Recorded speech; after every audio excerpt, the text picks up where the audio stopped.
The upcoming elections will act as a test for the Italian government's austerity policies. Former EU Commissioner Mario Monti has been leading a technocratic government, pushing through spending cuts, tax rises and labour reforms in a bid to restore trust in the Eurozone's third economy. According to the polls, if Mr Monti joined forces with other parties, he might even win. But with what kind of majority? Pier Luigi Bersani's centre-left Democratic Party could get a fair number of votes. Partito Democratico di Pier Luigi Bersani potrebbe ottenere una valanga di voti. Monti has also been criticised by former Prime Minister Silvio Berlusconi, who called him Germany's puppet. Comedian Beppe Grillo and his anti-system five-star movement is the wild card in this vote. Will this election shock the system, or will it help ensure Italy stays on a pro-EU track? L'Italia resterà su una pista pro-UE, pro-euro. Unemployment in Italy stands at 11%, its highest level in 13 years, 36% for young people. Faced with such austerity policies, should we expect an earthquake in the ballot box? I'm not sure it'll be an earthquake, but we're definitely about to see some change, because it's unlikely Senator Monti will remain at the head of the next government.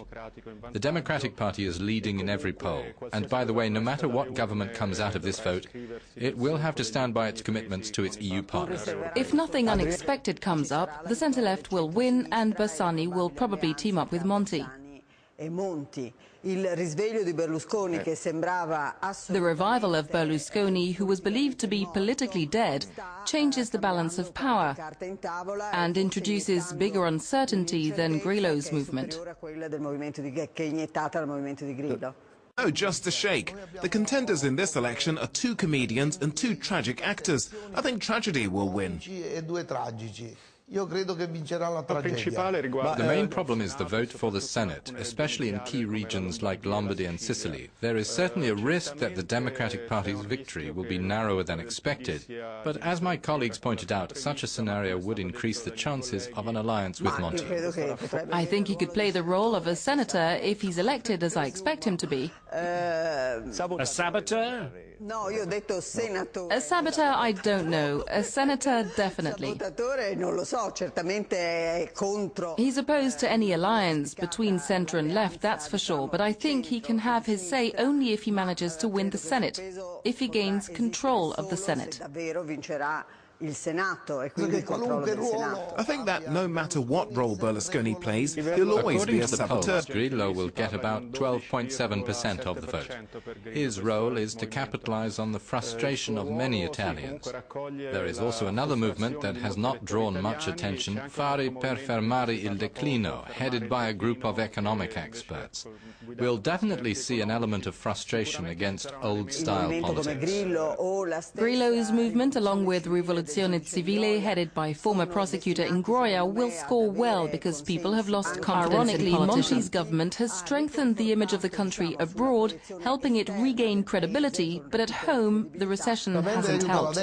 He's definitely helping the right because these people don't have a real plan. They only have massive resentment. The left is losing out both to Grillo and to Ingroia. Maybe more to Ingroia than to Grillo. That is the main question. Senator Monti managed to put the economy back on a sustainable track. According to experts, there isn't much room for action. A centre-left government will try to stimulate growth, which is a European target, but there is no magic wand to do that. I don't think there'll be much room for manoeuvre. I would say none at all if we have to stand by our commitments to Europe. That's why no party should wish for victory, because the next government faces a very difficult task, be it under Bersani or Monti. We seldom see radical change in Italy. I don't think it'll be different this time round. But I do see some room for action. And for this to happen, being an economist is not enough. What's tragic about Italy today is that the country is completely at the mercy of economists. And economists care for all but society. Of course it should, but unfortunately this hasn't happened so far. And that is part of the reason why we can't completely trust Monti's proposals. His partners in this election, the parties he has chosen to team up with, are led by politicians who have been in Parliament since the 80s. It's difficult to imagine any radical reform with such people. Adriana, briefly. I totally agree. Our country is an old country with old politicians. That's why it's so difficult to make real reforms. Okay, Domenico. When I was 30, I used to think that 30 was the best age. At 40, I thought 40 was better. At 50, I realized that people that age were the salt of the earth. At 60, I thought without people my age, you're going nowhere. And now at 74, I won't say anything against old people.